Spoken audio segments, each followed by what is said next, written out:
Hello and welcome to From Ideas to Impact, the podcast where we explore the ideas, people and partnerships shaping higher education.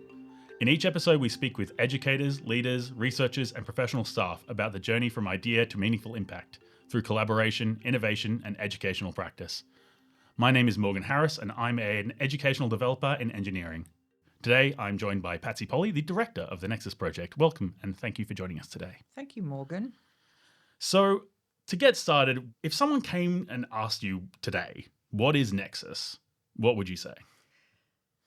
Great question, because it's hard to answer in a simple sentence. Because what Nexus is as a program is a strategically funded 3-year program to enable enterprise-wide education initiatives and capability enabling at UNSW. So what that actually means is that we are a band of academics, educational developers, teachers, instructors who are interested in capability uplift of our entire community at UNSW. So entire community, from our perspective, starts with the education question. But it's complicated because it's a very large distributed network of people with approximately 106 members and alumni to date. So you can imagine that is a tough gig. It's a lot of people to manage. It's a lot of people to manage and there's a lot going on. So that is the complexity of Nexus. It is a widely distributed program of innovators and folks that can contribute to uplift at the university, community-wide, right? Just not only EFs, we start there, but we trickle out throughout the community because most of our colleagues know who we are and what we do in terms of the classroom, but then there's the innovation and who's doing that. So that's a long-winded response to your question, but that demonstrates the complexity of Nexus, right? It is a big network of members who are so passionate about education innovation and capability uplift and cross-disciplinary work. You said it starts with the education question. What did you say is the education question?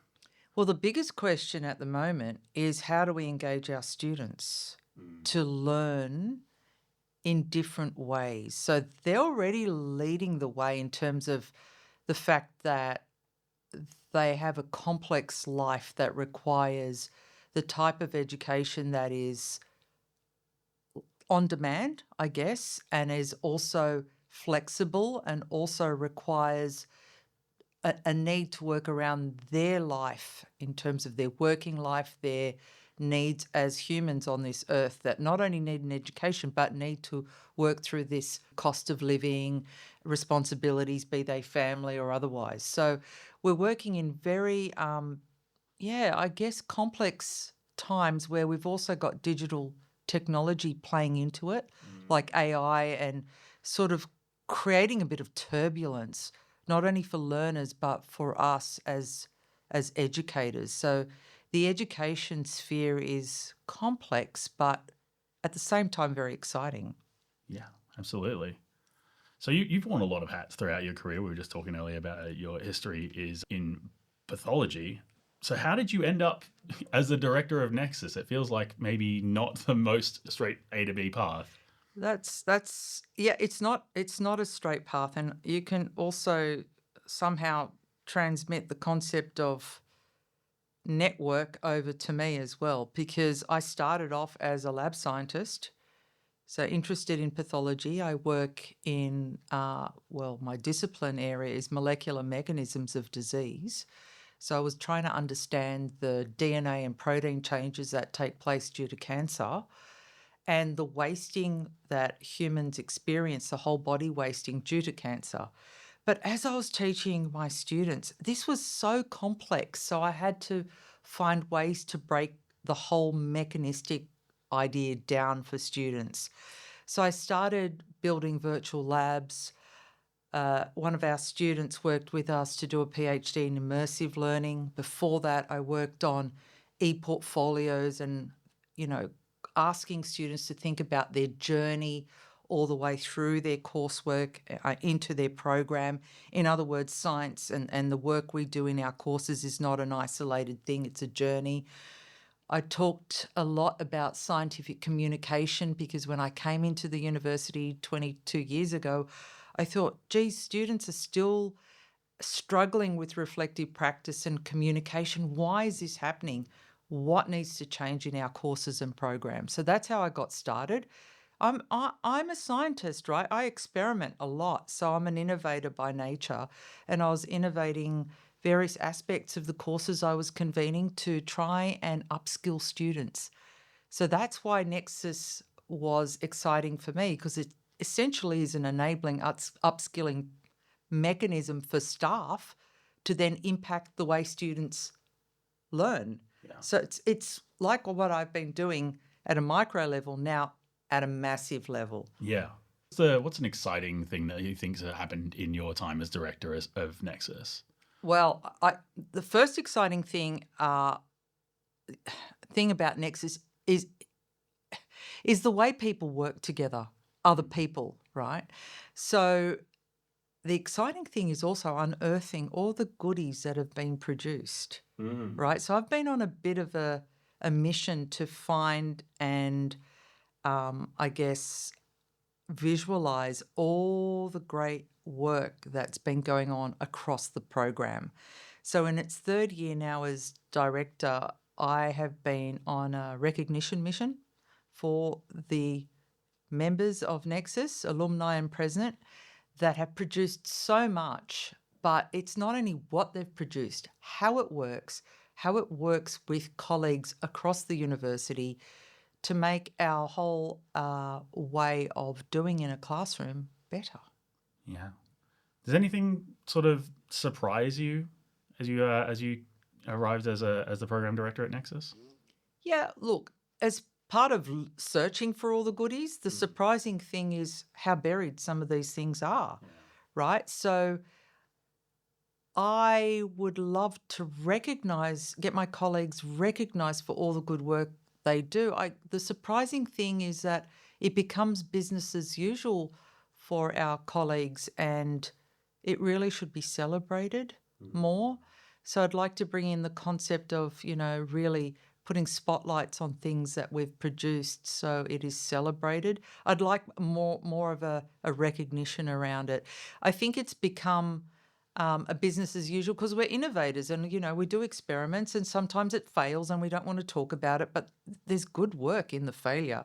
So we need to recognise that we've been out there experimenting and working hard at getting new ways of doing things. Some things fly, others do not, but in general, there's been a lot of good outputs and outcomes. Yeah. Maybe we could make some podcast episodes highlighting some of these impacts. Yeah, maybe that's the thing we're doing right now. Maybe that was an excellent segue to the rest of the series. I think you've unearthed the deep interest I have in putting spotlights on people. This program has been incredible in that we've brought together so many different types of talent in so many different types of faculties that all of a sudden become unified and on the same page in terms of what they would like to generate and their mission. Yeah. Wow.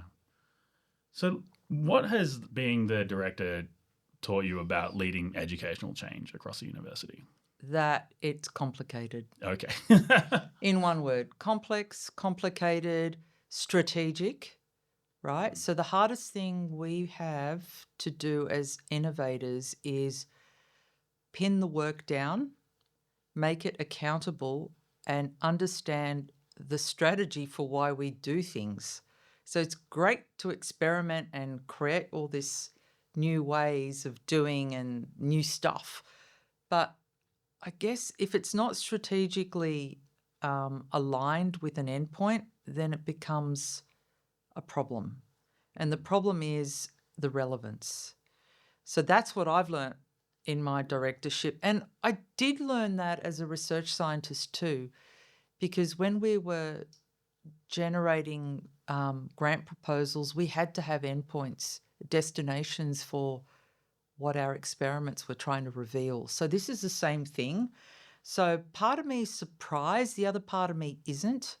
It's just, I think the scale is the really hard thing to get a handle on. Yeah, having those kind of free floating, it's when we're used to the idea of that when we're sort of trying to ideate and iterate on those ideas with there's not necessarily a destination in mind. But if it's just floating free, then there's nothing ever to tie the loose ends together. Correct. And that's hard in itself, because sometimes ideas, that they fly and they come together in an endpoint, and sometimes they don't, and it can lead to disappointment. So how do we keep the fire burning and keep the strategy obvious so we can deliver? And I'm not talking about the whole university strategy, but even a strategy in the innovation you want to produce. How do you make it work for you without, making it up, of course. How do you make it work so it does arrive to a destination? What lasting impacts do you think that Nexus might have on the university or on the greater landscape? That's a great question, because I personally believe this first 3 years has been the experimental phase of a program like this. I think impact will grow into the next, hopefully, iterations of fellowship programs at UNSW, where we have taken all of the foundational work that we've done and then grow it up. So it'll start to happen as we create runways into other areas, for example, like the work we're working on, curriculum transformation, in our various faculties, and also across the university, of course, our Progress for All strategy. So I personally think it will keep growing, but it will become more contextualised. So all the things we've generated so far are not only bespoke in terms of our needs for faculty and school, but they are special in the way that there are 6 pillars that work across the university, and we've anchored to that. So if we can keep growing in this area and then form a really integrated community of excellence, then we've got something really outstanding at a traditional group of 8 university, a traditional research intensive, becoming education innovation intensive with time. Yeah, got to put the effort in. Yeah, the effort, I don't think we're lagging in effort. It's a question of, it's a marathon, and we have to keep the pace and keep the training up and make sure that we've got the goal in sight. For sure.